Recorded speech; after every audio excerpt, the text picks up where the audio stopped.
Iliganap tayo. Ayan, maaga pa lang umalis na kami ni Bash kasi pupunta kami ng Talipapa, bibili kami ng ulam. Nag-chat kasi yung mga classmate namin ng 4th year high school na bibisita daw sila dito sa bahay. Kaya ayan, dali-dali bumili na kami dyan ng baboy at saka ng mga gulay. Ayan, kasim nga pala binili ni Bash, 1 kilo. In fairness ha, mababa ang kilo ngayon, 265 lang. At ayan, bumili na rin kami ng mga gulay na pangsahog.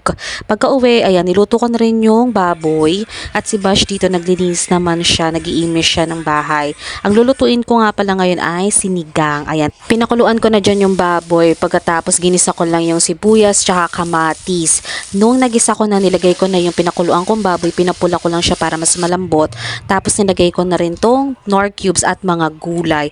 Sabay-sabay na yan para yung kulo niya, sabay-sabay na rin at sabay-sabay lumambot. Ganun. Sarap na sarap sila dyan. Ganyan nga pala ako magluto ng sinigang. Gusto ko talaga ginigisa yung sibuyas tsaka yung kamatis para lasang-lasa. Tapos ayan, nilagay ko na rin yung sinigang mix tsaka konting patis. At yan, let's skip to the good part. Ayan, dumating na nga ang mga classmate namin na makukulit. Hindi sa pagmamalaki, pero no 4th year kami, isa talaga kami sa mga sakit sa ulo ng mga teacher. Alam na alam yan sa Sampaguita, mga taga Galileo. Kaya tinan nyo naman, sobrang lilikot. Pag nakikita talaga sila, parang mga ganyan mga bata. Kasama din pala nila si Mitch, classmate ko din yan. Talagang simula high school kasi magtotropa na kami. Parang isang grupo kami niya magkakaibigan. Yan. Tapos ito lang, si Mitch nga lang yung nakapunta kasi kasama yung asawa niya si Michael. Kulang pa kami niya na. Ngayon, upuan na yung ibabalik.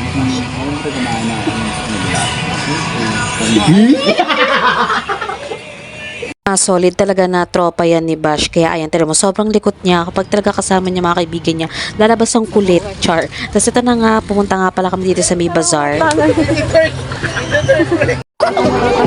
Ayaw ko may itam. Ayaw may itam. Diyan! Gago! Adik. Adik kayo.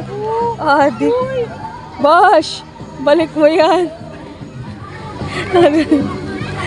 Simula high school talaga ganito na kami. Ang kukulit na talaga. Kahit nung mga estudyante pa lang, lagi kami napapagalitan ng mga teacher dahil sa mga to.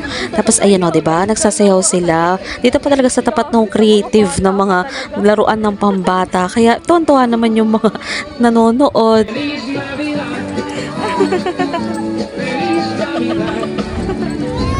Kahit naman gusto ko mga kakakulit, ang sarap din naman mga kasama, talaga mga solid na tropa yan. Pero ayan, pagkatapos nga, umuwi na rin sila. Pre. Ano ba? Daan lang daw eh. Tulak mo pre. At kami na lang talaga ni Bash yung nag-food trip. Sabi daw nila magpo-food trip kami dito sa bazaar. Pero ending, nangulit lang talaga sila. Tapos ayan, bumili na lang kami ng takoyaki. Ayan, ang dancing takoyaki. Tapos naman, si Bash daw magpapaitan, pantanggal niya ng amats. Ito naman si Bash hindi naman kalakasang uminom. Tsaka pag nalalasing siya, it's either matutulog na o kaya ako yung kukulitin. Hindi naman siya mauwi. Pero ayan o, diba pa? Ang sarap ng kinakain namin. Tontuwa naman si Bash dito sa may papaitan kasi solid daw. Sobrang sarap talaga ang anghang tapos ang inert. Tapos ayan, tumambay lang kami saglit. Tapos kumain na rin kami. Ay, bumili din pala ako dyan ng fried noodles tsaka buko.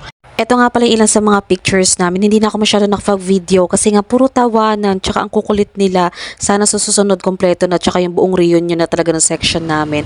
At ayan, uwi na rin kami kasi nga gabi na. Ayan pala, flex ko nga pala yung palantern sa simbahan namin. Ang ganda oh. Kas lang makatangled na movie. O, diba? Ang ganda. Pero ayan, yun lang. Uwi na rin kami. Bye-bye.